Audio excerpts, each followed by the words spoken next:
Binlerce yıl önce yazılmış tabletlerde geçen bir isim var. Anunnaki. Kimi anlatılarda onlar gökten gelen tanrılar. Kimi modern yorumlarda ise dünyaya inmiş eski astronotlar. Bazılarına göre insanlığın yaratılış sırrı onların elinde.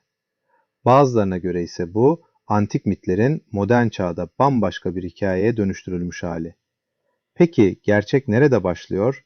Efsane nerede devreye giriyor ve elimizdeki kanıtlar gerçekten ne söylüyor?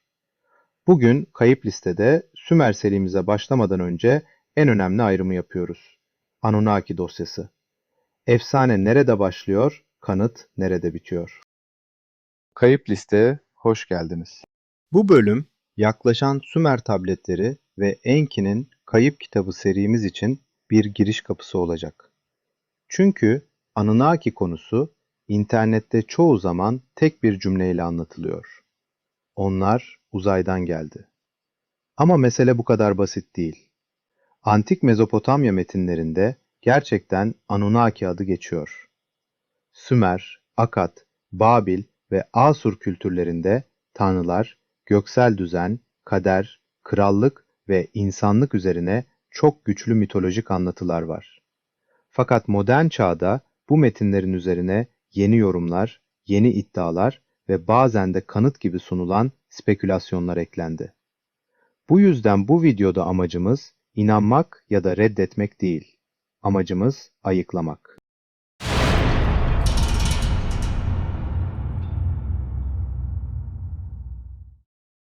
Önce en temel soruyla başlayalım.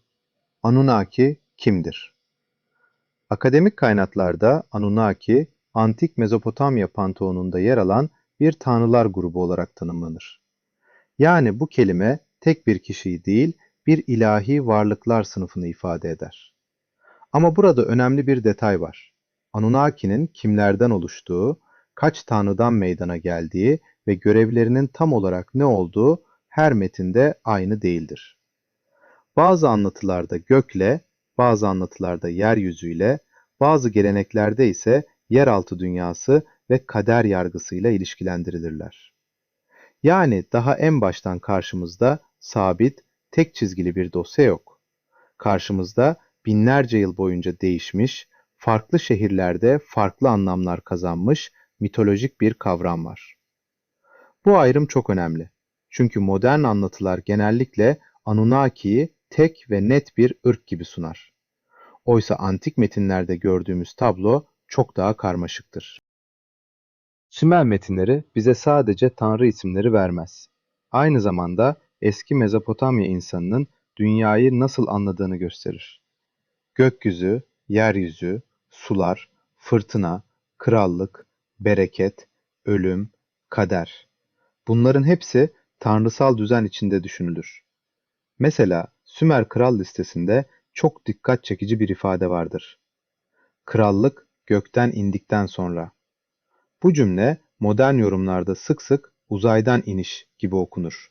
Ama antik dünyada gökten inen krallık ifadesi doğrudan teknolojik bir iniş anlamına gelmek zorunda değildir. Bu ifade krallığın tanrısal meşruiyetini anlatan mitolojik, politik bir dildir. Yani kralın yetkisi sıradan bir insan kararından değil, göksel ve ilahi düzenden geliyormuş gibi sunulur. Burada ilk büyük ayrım ortaya çıkar. Metnin söylediği şey başka, modern çağda ona yüklenen anlam başka olabilir. Sümer kral listesinde krallık gökten indi ifadesi ve tufandan önceki olağanüstü uzun hükümdarlık süreleri gerçekten yer alır. Eriduk'ta Alulim'in 28.800 yıl, Alaljar'ın 36.000 yıl hüküm sürdüğü yazılır. Ama bu tür sayılar doğrudan modern biyolojik ömür veya uzaylı teknolojisi kanıtı olarak değil, mitolojik krallık dili içinde değerlendirilmelidir. Anunnaki anlatılarında bazı isimler öne çıkar. Enki, Enlil, Anu, Ninhursak, Inanna, Utu. Bu isimler sadece karakter değil, aynı zamanda doğa, düzen, şehir, güç ve kutsal otoriteyle bağlantılı figürlerdir. Enki, çoğu anlatıda bilgelik, tatlı sular, yaratıcı zeka ve çözüm bulma gücüyle ilişkilendirilir. Enlil, daha çok otorite, hava, emir ve düzenle öne çıkar. Anu ise göksel baba figürü gibi daha üst bir konumda durur. Modern Anunnaki yorumlarında bu figürler bazen bir uzay ailesi, bazen gezegenler arası bir hanedan, bazen de dünyaya inen bir yönetici sınıf gibi yorumlanır. Ama antik Mezopotamya bağlamında bunlar öncelikle mitolojik ve dini figürlerdir. Bu, onların önemsiz olduğu anlamına gelmez. Tam tersine. Bu figürler, insanlık tarihinin en eski şehir uygarlıklarından birinin dünyayı anlamlandırma biçimini gösterir. Ama bir metinde tanrı geçmesi otomatik olarak uzaylı anlamına gelmez. Peki, bugün internette dolaşan Büyük Anunnaki hikayesi nereden geliyor? Burada en önemli isimlerden biri Zecharia Sitchin'dir. Sitchin, özellikle The Earth Chronicles serisi ve The Lost Book of Enki gibi eserleriyle Mezopotamya metinlerini çok farklı bir çizgide yorumladı. Bu anlatıya göre Anunnaki, Nibiru adlı bir gezegenden gelen gelişmiş varlıklardı. Dünyaya altın aramak için gelmişlerdi. İnsan ise onların iş gücü ihtiyacı sonucunda genetik müdahale ile ortaya çıkarılmıştı. Bu hikaye sinematik, güçlü ve çok merak uyandırıcıdır. Ama burada dikkatli olmak gerekir. Sitchin'in anlatısı akademik çevrelerde genel kabul gören bir Sümer tarihi anlatısı değildir. Bu, antik metinlerden esinlenen, onları belirli bir teori çerçevesinde yeniden yorumlayan modern bir anlatıdır. The Lost Book of Enki yayıncı tarafından da Enki'nin perspektifinden anlatılan Anunnaki ve eski astronot temasını işleyen bir eser olarak tanıtılır. Bu, onu kanalımız açısından kaynak metinlerden esinlenmiş modern popüler anlatı kategorisine koymamız gerektiğini gösterir. Bu yüzden bizim seride yapacağımız şey şu olacak. Bu modern anlatıyı doğrudan tarihi gerçek diye sunmayacağız. Onu eski metinler, mitolojik temalar ve modern yorumlar arasındaki bir dosya olarak ele alacağız. Anunnaki dendiğinde en çok geçen kavramlardan biri Nibiru'dur. Popüler anlatıya göre Nibiru, Güneş sisteminde uzun yörüngeli gizemli bir gezegendir. Belirli dönemlerde Dünya'ya yaklaşır, Anunnaki de buradan gelmiştir. Fakat bilimsel tarafta durum farklıdır. Uzak Güneş sisteminde teorik bir gezegen ihtimalinin araştırıldığını ama bunun henüz gözlemlenmiş bir gezegen olmadığını belirtir. Ayrıca NASA, 2012 Nibiru iddiaları ile ilgili açıklamasında Nibiru için teleskobik kanıt olmadığı ve böyle bir cismin gezegenlerin yörüngelerinde gözlemlenebilir etkiler bırakması gerektiği vurgulanır. Yani burada ikinci büyük ayrım ortaya çıkar. Teorik Planet Nine tartışması başka bir şeydir, Sitchin'in Nibiru anlatısı başka bir şeydir. İnternetteki kıyamet veya gizli gezegen iddiaları ise bambaşka bir şeydir. Bunları birbirine karıştırınca efsane kanıt gibi görünmeye başlar. Bizim yapmamız gereken şey ise tam tersidir. Her parçayı kendi yerine koymak. Bu dosyada en kritik soru şu. Bir şeyin antik metinde geçmesi, onun modern yorumu kanıtladığı anlamına gelir mi? Mesela metinlerde tanrılar gökten gelir. Ama bu doğrudan uzay gemisi anlamına mı gelir? Metinlerde tanrılar insanı yaratır. Ama bu doğrudan genetik mühendislik anlamına mı gelir? Metinlerde uzun ömürlü krallar anlatılır.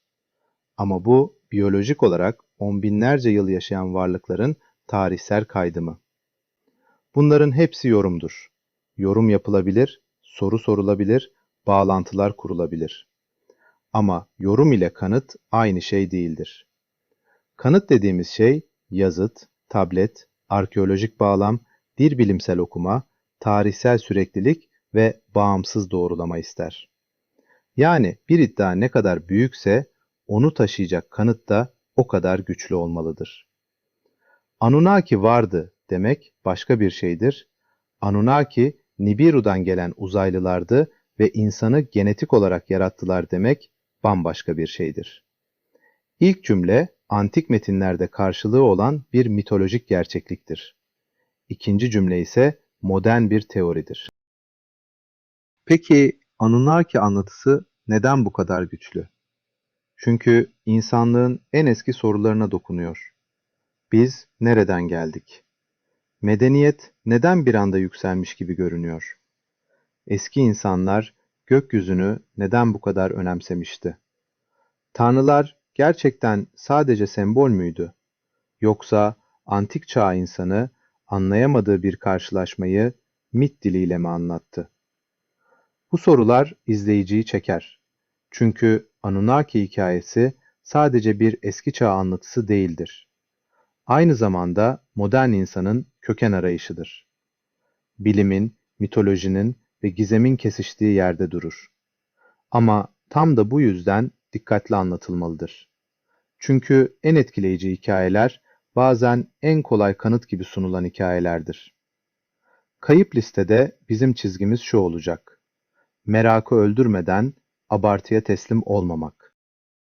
Yakında başlayacağımız Sümer Tabletleri serisinde Enki'nin Kayıp Kitabı ekseninde bu modern anlatıyı bölüm bölüm işleyeceğiz.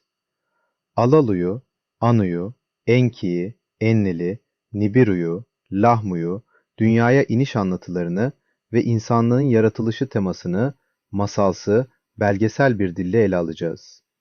Ama her bölümde bu ayrımı akılda tutacağız. Bu anlatı, antik Mezopotamya metinlerinden, mitolojik motiflerden ve modern yorumlardan beslenen bir yeniden kurgu alanıdır. Bu yüzden tarih böyle oldu demeyeceğiz. Bu anlatı ne söylüyor, hangi eski temalara dayanıyor, nerede yorum başlıyor diye soracağız. Çünkü bazen en değerli şey kesin cevap vermek değil, doğru soruyu doğru yerden sormaktır. Anunnaki dosyasında elimizde 3 katman var. Birinci katman, antik Mezopotamya metinlerinde geçen tanrılar, ilahi düzen ve mitolojik evren. İkinci katman, bu metinlerin tarih, din, dil ve arkeoloji üzerinden yapılan akademik yorumları. Üçüncü katman, modern çağın eski astronot, Nibiru ve kayıp uygarlık anlatıları. Bu üç katmanı birbirine karıştırırsak efsaneyi kanıt sanabiliriz. Ama ayırırsak çok daha ilginç bir şey görürüz. İnsanlık binlerce yıldır aynı soruların etrafında dönüyor. Gökyüzüne bakıyor, kökenini arıyor. Tanrıları anlatıyor, kaderi anlamaya çalışıyor.